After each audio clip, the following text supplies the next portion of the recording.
Challenger brands face a myriad of obstacles when entering markets that are dominated by established giants. From building consumer trust to standing out in a crowded space, it's no easy feat.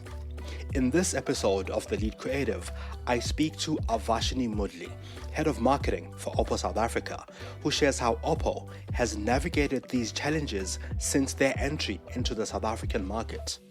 She shares how you build consumer trust without compromising quality while staying affordable. We believe the consumer needs a quality device, and everything that we produce, whether it be affordable, needs to have that quality and key specs that every person, whether you're buying it from an entry level to a premium level, has access in different forms. We also talk about tapping into passion points, leveraging creativity and partnerships in a saturated market.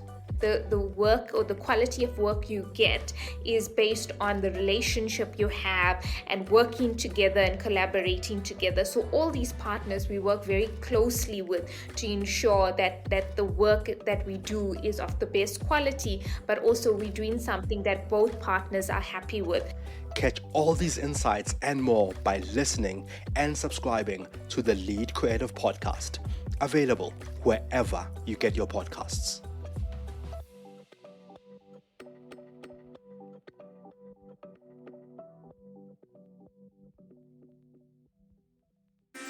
Welcome to the Lead Creative Podcast, where we talk to creative industry leaders, influencers, and brands.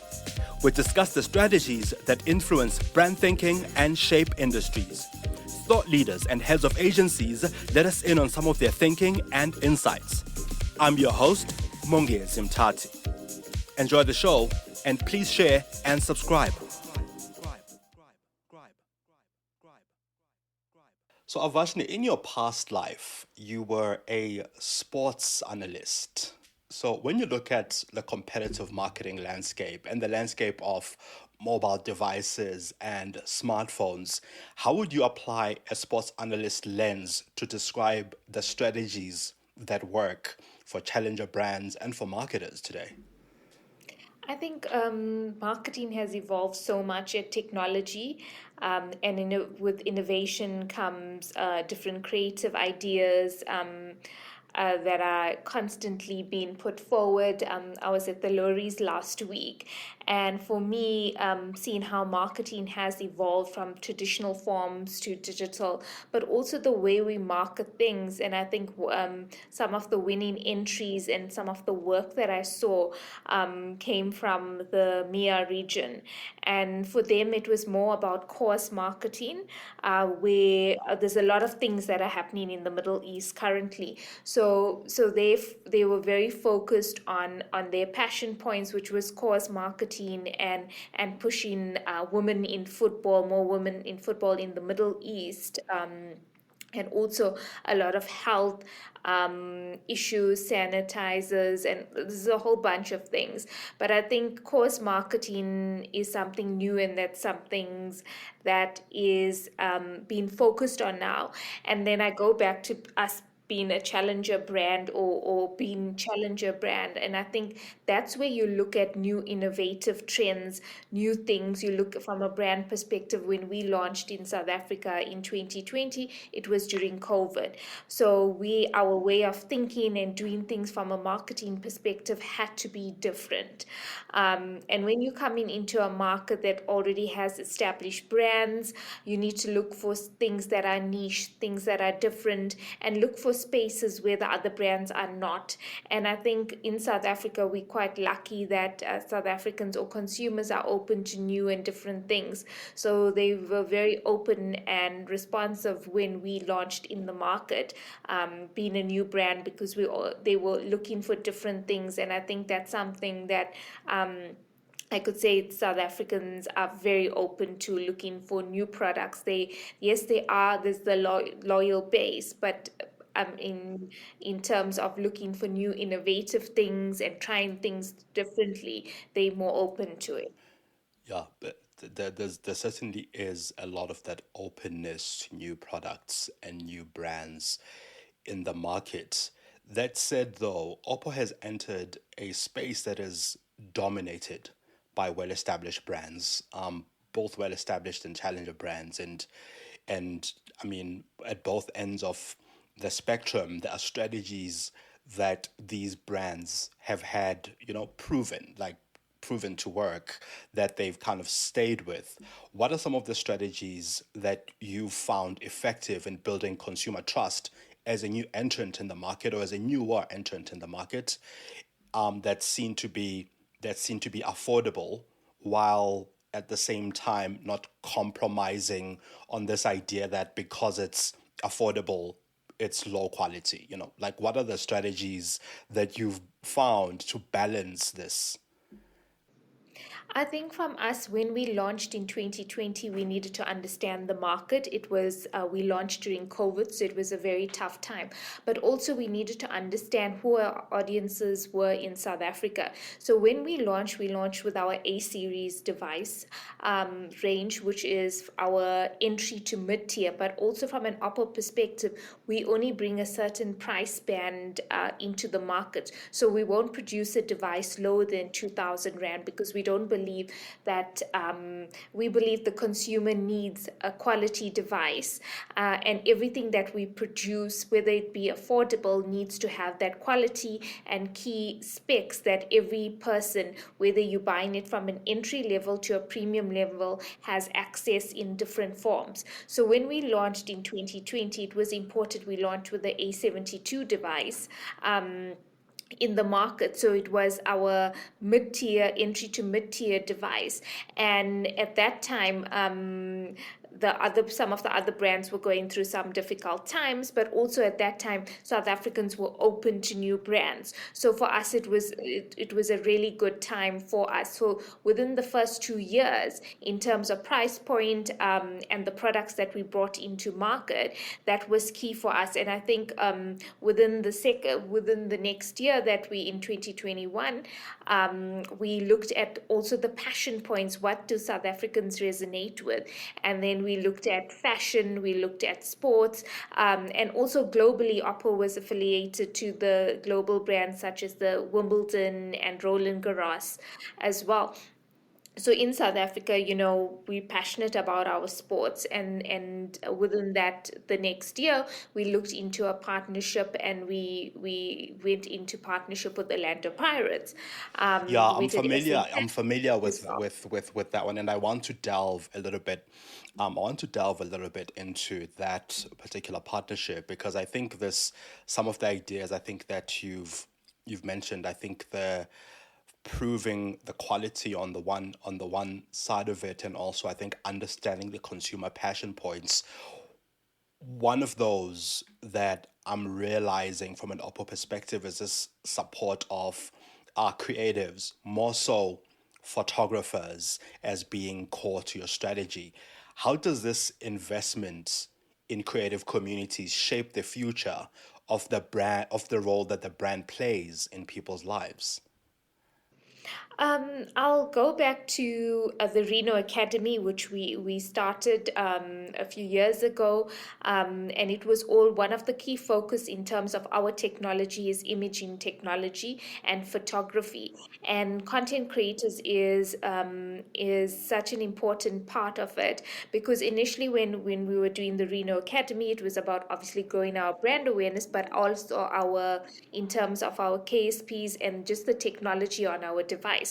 But I think in terms of joining our masterclass or the Reno Academy is normally when someone buys a device, for some people a device is just a communication tool. So it's just to WhatsApp, call someone, or take a basic photo. So what we realized was it's important not only for content creators, but consumers in general, when they do purchase a device, how do you use your device? Because many people don't use the whole array of capabilities of their device. So the Reno Academy wasn't just about how you take a photo and the different types of photo, which most people didn't know how to, but it's also about how do you actually use your phone? How do you use the different types of tools on your phone?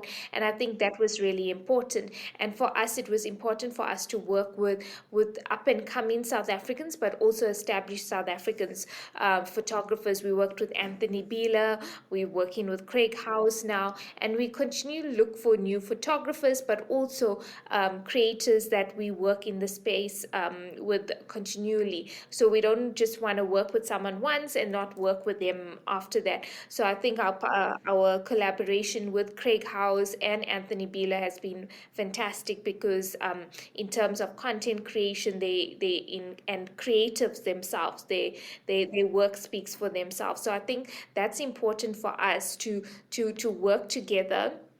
And not only that, from a local perspective, we recently did our Global Imagine If campaign. Craig House was one of our global ambassadors, and he also won a monthly global prize from our team globally because for one of his images that he shot. So that's important for us, and I think I spoke about it last week at the masterclass.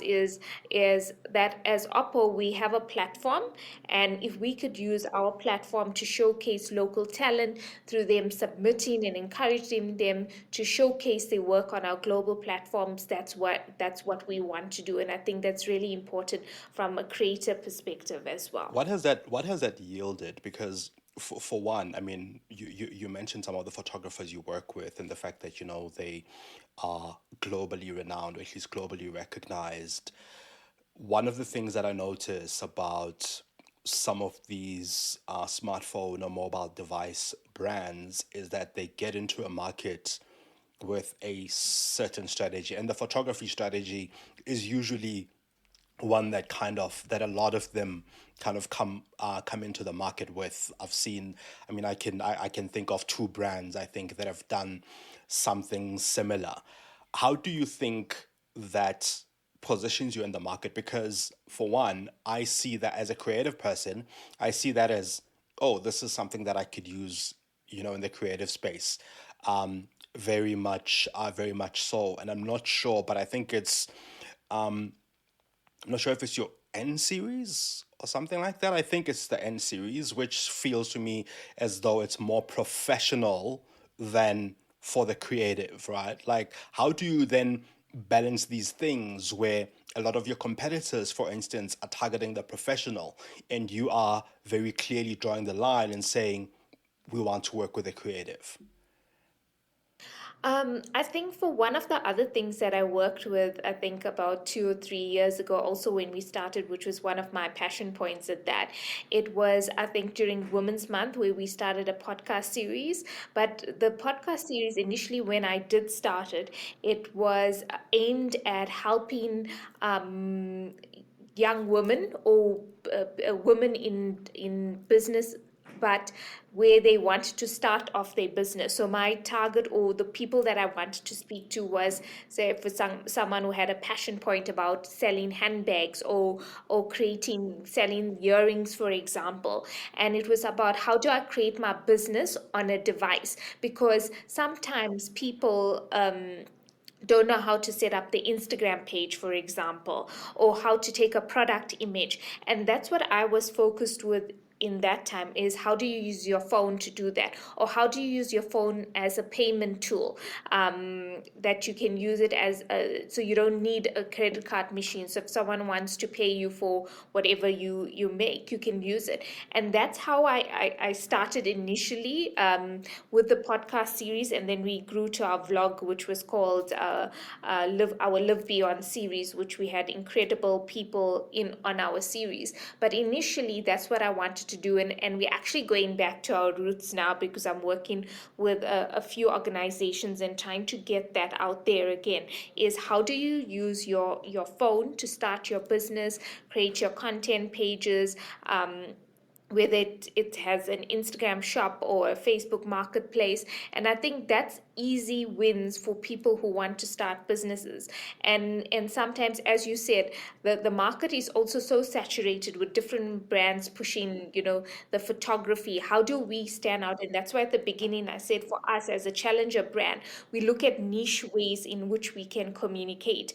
And the team and I are busy working on a few projects for next year, where we work with township entrepreneurs, for example, or we work with our partners with Orlando Pirates, to in their projects as well. Because, as I said, we can't compete with the big brands because we are a challenger brand. We're still growing our brand in South Africa. We're still growing brand awareness. But how do we utilize what tools or what partnerships we have to speak to different audiences? Because, as I said, the market is too saturated to be everywhere.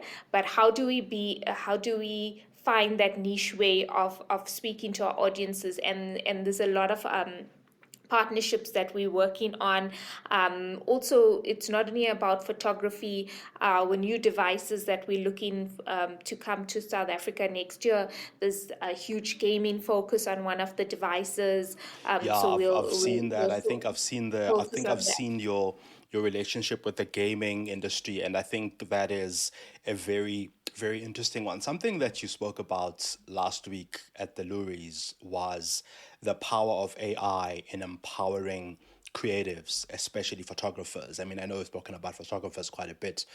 There's this argument, though, doing the rounds now about AI and creativity, where there's a lot of very obviously artificial content that is doing the rounds, right? Like, how then do you, how do you, in your view, how does creativity and where do creativity and AI meet? Human creativity and AI, where do they meet to help the creative industry rather than create content that is very obviously artificial looking? I think the most important thing for me personally is being authentic. So in the creators and who we work with, we make sure that when we do work with them, that all the work is authentic. Because, as you said, you don't want everything created with AI. And I think this was a good part of the discussion that we had last week, was not everything being, you don't need to edit everything, don't need to make everything super perfect. Because if you're creating things, or someone's taking a photo of you, you want things to be natural, you want the imperfections to also be there. So I think there is a line, but from our side, for me, it's about being authentic. How do you have that eye to look at that picture, to see something that looks stunning and that's beautiful, that you don't necessarily need to edit? And I think we had a good conversation where Craig House said you don't necessarily want to use AI to remove a rock from this piece of outdoor, from like a mountaintop, and move it to that place. That's not what AI is there to do. AI is there in a way to make our lives easier from an editing perspective, but it must not take away the authenticness of that image, or whatever we're trying to create. So I think there always needs to be a balance between the both, because AI is there to make our lives better, and help in making our lives simpler, I would say. But we must not take the creativity away, because as humans, we are the creative element. We all have different Exactly. opinions. We Yeah. all bring Yeah. in different ways of thinking, and we all creative in a different way. So I personally don't think AI should be used in that way. And that's why one of the things as in our strategy with OPPO is to make sure, if we are using AI and we're promoting it, it's used as an actual tool, but the creativity side of it still remains. And that's why we did a whole bunch of things globally, recently with the Imagine If campaign in different countries, to showcase culture and people's diversity, because that must still be out there. If you're enjoying The Lead Creative, please share this episode with your network and hit follow or subscribe. Enjoy the show. Absolutely. So to, I mean, what I'm getting some of what I'm getting there is it should enhance rather than be used as a crutch to create. We should still create, and out of those creations, then leverage AI to enhance the creation rather than utilize AI as as a tool that creates instead of us kind of creating, which is and I think I like this the notion of diversity, that we must still capture that diversity and showcase that diversity through our creativity. Just to switch things up a little bit, take a different direction. One of the things that we face as marketers, and I'm sure you face a similar challenge, is building memorable brands in a space where people are increasingly resistant to advertising. Like, people don't want to see ads anymore. In fact, with the rise of on-demand content, you watch your Netflix, your Showmax, wherever it is, because you want to avoid ads in part, right? You just want to consume this content. How do you balance long-term brand building so that you become that brand that people kind of do, with short-term wins, because you need these wins for the sales, right? Like, how do you strike this balance as a marketer? That's such a good question because I was busy with brainstorming with my team yesterday because we already planning for next year, and I was actually telling them that one of the things that I want to go back to from a brand perspective is storytelling of what we did when we launched initially in the country. And I find sometimes even with us, I get told every day from the sales team, because marketing and sales, it's Yeah. always fighting it Yeah, in each another's throat exactly, because sales exactly. thinks marketing is spending money. So and sales are like, push the KSPs, push the deals. And that's something I said to my team yesterday, is that for next year, let's go back to storytelling, because we're so new in the country.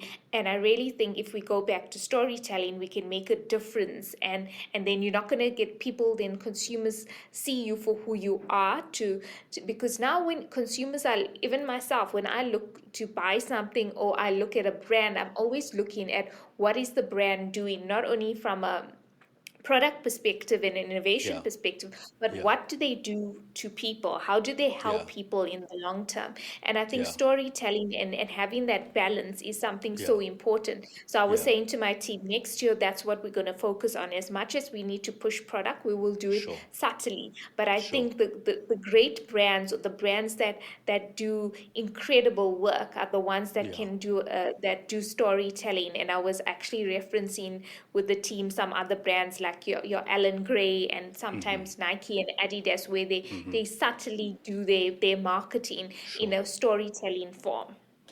Now that's very interesting, and I want to delve a little bit into that storytelling, because storytelling comes up a lot, and and just to play a little bit of devil's advocate, we talk about storytelling, but we also talk about people having shorter and shorter attention spans, right? It's like, if you tell me a long story, don't assume that if I saw this little thing on Instagram, I'll remember it when it's on YouTube, and when in the story pieces itself together when I listen to the radio or wherever I consume my content.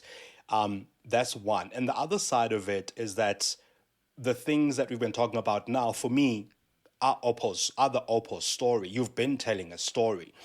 But so, without asking you what your strategy is necessarily, how then, why do you think you haven't been doing storytelling well? Or how differently do you believe the storytelling should be? Because the story about working with photographers to the Reno Academy, for me, is storytelling. The What If campaign, for me, is storytelling. It's a story of telling people stories, and the story of helping someone from the grassroots rise up through the podcast series with women business owners. So how differently then do you believe the story should be told in a way that it isn't being told right now? I think for the last year we've been utterly focused on sales, Sure. and it's just because of the economy, what's currently happening in the market, but also what's happening with our operator partners, because it's been difficult for a few of them. So we've been very sales driven, and as marketers, we love as I said, storytelling and Yeah, doing what we want to do. And I hadn't had the chance this year to actually for sure. fully focus on that because my Yeah. role also as a marketer has evolved in doing, I'm basically doing more sales this year. So that's why I want to actually go back to doing more of that, because I think that that will help consumers or people resonate more with the brand instead of continually just pushing a deal and a price point and a Sure. KSP to them, because Sure. people tend to recall memorable lines or memorable stories. And for me, that's something important.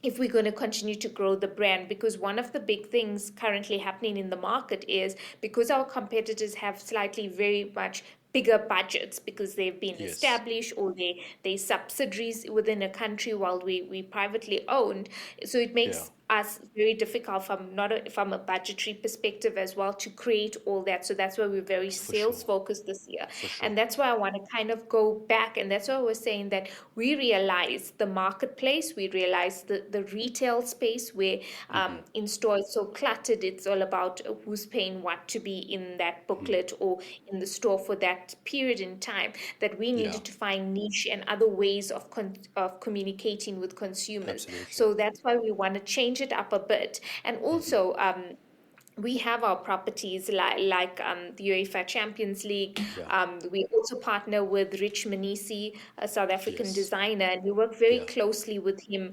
to create not only content. He helped. We created a fantastic phone case covers last year that he designed for our Find Into Flip series. So we work very closely with him, and we work on other projects together as well for Yeah. our staff that you not necessarily see out there. Sure. So it's important for us to go back to our roots and use and utilize all these partnerships that we do have to help grow the brand as well. And that's something really important because what I find is consumers, if you constantly see in a brand, Yeah. you recall it quite quicker. And I think next year we have with Champions League, we'll be doing a lot and trying to partner with UEFA's other partners as well, and to see how we can also do it locally as well, because football is a language that most South Africans speak to, and in terms of sport. But what Yeah. we'll also be looking is in other opportunities in food and music as well, more cultural activities, because South Africans are Yeah. And I think we those outdoor people. yeah, yeah, and I think that cultural bit is a very important one because yeah, because I think we connect with that. I mean, you use football as an example. In football is a very important part of our culture as South Africans and how we also connect. There's something that I've also noted in conversations that you've had where you are an advocate, I would say, for smartphone sustainability, where you know, in a market that is constantly upgrading every 24 months, every 12 months, and all of that. As somebody who speaks about that, about this sustainability, how does that change the way you market your products in a world that is used to upgrading every 24 months or 12 months or however often? So for us, obviously, we want more people to buy our devices, and we want to drive our sales. But I think when we look at sustainability, we can look at it in different ways. We can look at it from what we look at it from an OPPO perspective. Sustainability from us is from a business perspective, is to ensure that we profitable or that we not in losses and that we sustain, so that our field force and all our staff have jobs. And I think that's something that most companies don't look at, but we were very heavily focused on that this year, especially due to the tough economic situation happening. Was that whatever we do, we need to make sure that our business is sustainable. So we ensure that we retain and keep our employees. That was crucial for us. Number two, from a sustainability perspective, I go back to the product, how it's made, the packaging, and just make sure from an environmental perspective that we're adhering to all the different codes, and to make sure that we use sustainable material, recycling. So that's like a other huge focus for us. So when it comes to sustainability, it doesn't necessarily need to be about how do we match up in terms of sales of devices, but we look at sustainability from a business and ethical perspective, from packaging to employee retention. Yeah, absolutely. No, that makes perfect sense. I've also noticed some of your partnerships. You mentioned the partnership with Orlando Pirates. I know that there's also the Springboks partnership as well. That's widely known. How have these kinds of partnerships help the brand resonate with your target audiences in South Africa? How have you seen these move the needle for you? I think I'll start with Orlando Pirates. I think the audience for Orlando Pirates, or the fans, they have such diverse fans, and across the country. So that's something huge for us. Whereas abroad, if you look at the teams abroad, if you look at football in England, or the other European countries, it's normally, if you stay in this area, for example, if you stay in Manchester, you either support Man City or Man United, or if you're in London, it's Tottenham, Arsenal, Chelsea, in the different areas. South Africa is very unique, where I find that across the country, it's South Africa support three top teams and no one Yeah. else. Yeah. Um, which I don't advocate for that, because I really believe that each province should have a strong cultural background, a Yeah. football team from their areas, and that's the only way we're going to grow football in the country and grow. Sure. So Bafana eventually we can win another AFCON, but that's all Yeah. about grassroots development, and that comes Sure. from community. And I'm very passionate about sports, so you can see why No, I football is know. really important to me. Yeah. Yeah. So, for me, as I said, I advocate that each community or each town has a good football team. But in saying that, the reality of our situation is that in our country, there's top, I would say, between 3 to 4 teams that most South Africans support, and you would have seen with the recent Cup final. And I think Orlando Pirates, with a strong tradition and history, was for us the only choice, or the route that we could go with, when we were looking to see who we could partner with, from a rich history to where they are now. One of the things, and the beneficial side of it, is we work very closely with them, and also the stuff that we get to activate at the stadiums. More and more of the supporters kind of know, okay, that's OPPO is the Pirates' phone. They literally call it that. So it's good to see, after 3.5 years, that people are starting to recognize the brand as OPPO, but also when they see the players using the devices and stuff, they recognize, okay, which device it is. It's that OPPO device. So from a brand perspective, that's really, really helped us grow from an awareness perspective. And as I said, it's their target market is across the board. So it's from the entry A series right up to, I would say, our fine series. That's your Pirates, the audience is across the brand. And then the Springboks, I mean, we started with them last year, and we won the World Cup. We were looking for different passion points, and rugby is huge in South Africa as well. So, I mean, that's helped us, grow as well. We've activated at the stadiums. We've done a lot of things again with the players and individual players as well. So it's been good from a brand perspective that we in the sports arena, that we speak into to the right audience, or the consumers that consume these sports. And those are our two big partnerships and collaborations. But I think the other one that I want to speak about is our partnership with Rich. He's an incredible creative.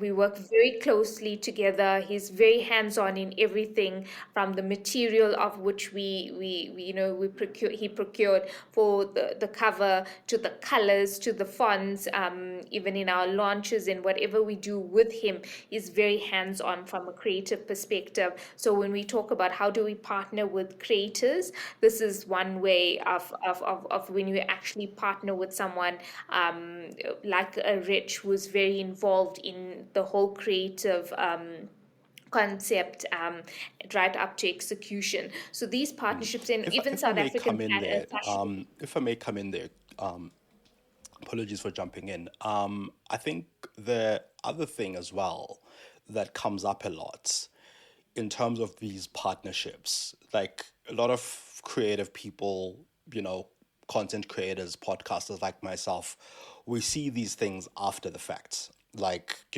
we see that, okay, they've partnered with Rich Mnisi and it's a really amazing partnership. And this photographer or that person, how do content creators, podcasters, people who are looking for these collaborations make it happen? Like, how do we move from a world of seeing them happening to this is how OPPO does it and these are the steps to follow? How do you find the people you collaborate with? I think for us, one of the things when we look for partners, it's very important. We usually we have numerous meetings. We also have to do a lot of research background to check whether the person resonates with the brand. Also the type of person, the personality. So there's not only about, oh, let's just go get these big content creators or celebs to. You'll see that we haven't really worked with any huge or big celebs because we went the nano route in terms of more smaller, more established content creators. But what we also felt is it's important that the person needs to resonate with the brand. You need to have a good working relationship as well with the brand. And that doesn't always happen because sometimes some brands work with people and it's just a exchange of cash and money, but there's no relationship, because I believe the work or the quality of work you get is based on the relationship you have and working together and collaborating together. So all these partners we work very closely with to ensure that the work that we do is of the best quality, but also we're doing something that both partners are happy with. And I think that's really important, and that's why sometimes, as I said, we haven't gone for the huge big celeb, but it's all about collaborating and making sure that the people we work with resonate with the brand, and it works both ways as well, because you don't just want it to be an exchange of money. And I think that's where many things are happening in terms of the big brands, where you use a big celeb and then 5 minutes later they've moved on. So you want to have that relationship that's constant, that if There's I pick up the longevity. phone or message Rich, for example, he's going to respond, and Yeah. it's not just, oh, I need you when I need money. So I think that's something that we've tried to change, because we're Yeah. also a small team here. So we wanted that to have that excellent or good relationship and build that throughout. If you're enjoying The Lead Creative, please share this episode with your network and hit follow or subscribe. Enjoy the show. And I think those relationships really show between the brands and the people they work with when you see that longevity that you've just described in the kind of relationships that they build. So we have a couple of things that we do on the show, and the first one is that we know that creativity is billed as something that can change the course of humanity, that can transform things, make things better, change industries, change brands, and all of these things. In your view, what is one creative idea that you believe can change industries and the course of humanity when implemented by creative people? And why do you think that is the most important idea of our time? For me, it's about, I'll go back to why I started the podcast. Yeah. My initial podcast, it was about giving women the platform to build their own businesses just using a device. Sure. But also, I think for me, it's about innovation. There's not one specific thing, a creative idea I think would change the world. Reason being because things are changing consistently, and I see it with technology every day. People coming up with new, from payment ideas, fintech ideas, to easy ways of manufacturing clothes or selling things online, and just being creative. So I don't think there's one thing I think that would, in my opinion, that would change the world. But I think giving people platforms where they can speak and have access and accessibility to this wide range of opportunities is something that I would drive, and I want to see more people have accessibility to opportunities and to be given more platforms to speak on as well. Yeah. We usually ask our guests to leave a question for our next guest. And one of our previous guests was Margaret Johnson, the group CEO of Lagos Delaney. And the question she left for you was, what song, what legacy song or track would you leave for the next generation? And why that song? Um, oh God, that's a tough one. It's actually a really tough one because I've been listening to, for some reason, my Instagram feed or Yeah, has been popping up with songs from 30 years ago, my right. playlist. And Yeah, I've been, the songs that I have are more like rock songs. So I'm yeah, like, this is a difficult um, question, but I'm a fan of Bob Marley, so I like sure. yeah, three little birds, I would say. Three Little Birds. Why that one? I'm just the song just resonated with me, and it's also about people in this world. Every day we always stressing and we worrying about things, and just the lyrics of that song just resonated with me. But also, it's the song of Ajax Amsterdam. It's their song. And I was fortunate enough to attend a match at the Amsterdam Arena, and where the fans, they're so passionate about it, about that song and the way that they see football, which is very different from us. So I think that that's one of my favorite songs. And just his son actually sang it during one of the Champions League matches. When Ajax were, I think, in the semi-final match at the arena, and it was just, incredible. Amazing, amazing. Now, the same question for you. What's the one question that you'd ask our next guest about their work, their creative process, thoughts about the industry, or life for that matter? Um, what would I ask? Where do they see Africa going in the next 5 years? What do they see? Do they see Africa as growing or innovating? And how so? So, if you could ask any living person one question about their creative process, life, marketing, or anything of that matter, who would that person be? And what is the one question that you would ask them? Um, I would ask Sir Alex Ferguson. Did he coach the team or was he just a motivator? Interesting. Well, it's an interesting question, but what's your thought on that? Because that's a very fascinating question. Because yeah, when you look at I suppose when you look at football teams or when you look at teams out there, I suppose you wonder the same thing, right? Like how much motivation forms part of what they do, and how much of it is the coaching and the training and the development. What do you think makes great teams, in your view?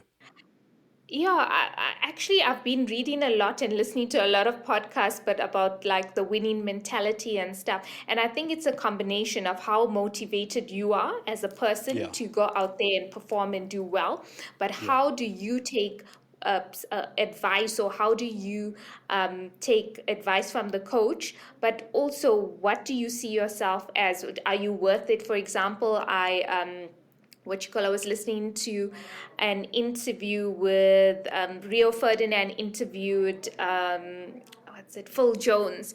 And Yeah. Phil Jones spoke about Sir Alex saying to him, that when he first met him and said, how's your mum? He knew the mum's name. How's your sister? And said to him, I bought you because you could do A, B, C, and D. So for me, Yeah. that's fascinating. Is as a player, and then he was like, when Sir Alex said that, I was like on top of the world. I knew I could do that, because it goes back to, if you look at the winning teams, you're not necessarily going to have the whole 11 being brilliant players. Yeah. You can look at the Man City team now. I mean, you look at Kevin De Bruyne, I'd say Bernardo Silva, and maybe John Stones and Kyle Walker, or not even Kyle Walker, but I don't think aside from them, I don't think the rest are. I think they are okay players, but because they play in a Pep's team where he Yeah. motivates and he has a system, that Yeah. they are world class. But if you take one of the rest and put them in a Different team, yeah. Tottenham or Bournemouth team or Sutherland team, like I'm not sure if they can perform. Like you look at like a Donny van de Beek who came from Ajax to United and then couldn't perform, because it's also the pressure. It's how Yes. motivated you are and can you handle the pressure. Interesting. Yeah, fascinating outlook. Avashnee, thank you so much for making time. Really fascinating insights on engaging with communities, building audiences, and challenging bigger players in a market that they've always dominated. Thank you so much for having me. It was really interesting, and I'm glad that we had this conversation. But yeah. Thank you for listening to The Lead Creative. Did you get one insight that's worth sharing from this episode?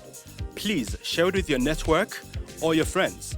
Pop me some of your ideas and innovative finds on Twitter on @Mongezi. This podcast is available on Spotify, Stitcher, Apple, Google, or wherever you listen to your podcasts. You can also find me on mongezi.com.